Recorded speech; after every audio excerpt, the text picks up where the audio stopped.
Surat cyber ક્રાઇમે વધુ એક મોટી સફળતા મેળવી છે। સસ્તા દરે એર ટિકિટ બુકિંગના નામે લાખોની ઠગાઈ આચરનાર મુખ્ય આરોપીને બેંગ્લોરથી ઝડપવામાં આવ્યો છે। બીએમએસનો અભ્યાસ કરનાર આરોપીએ ટ્રાવેલ એજન્ટો સાથે મળી દેશભરમાં ઠગાઈનું નેટવર્ક ઊભું કર્યું હતું।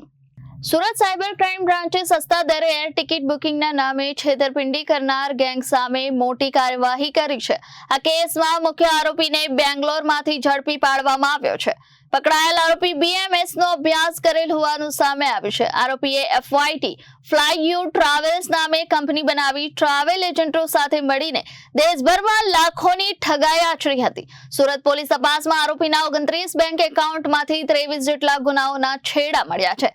સુરતના એક ફરિયાદી સાથે પણ 7 લાખથી વધુની ઓનલાઈન છેતરપિંડી કરવામાં આવી હતી। હાલ પોલીસે મુખ્ય સૂત્રધારની ધરપકડ કરી આગળની તપાસ શરૂ કરી। હાલ સુરત પોલીસે મુખ્ય સૂત્રધારની ધરપકડ કરી છે અને આ સમગ્ર નેટવર્ક વિશે વધુ તપાસ હાથ ધરી છે।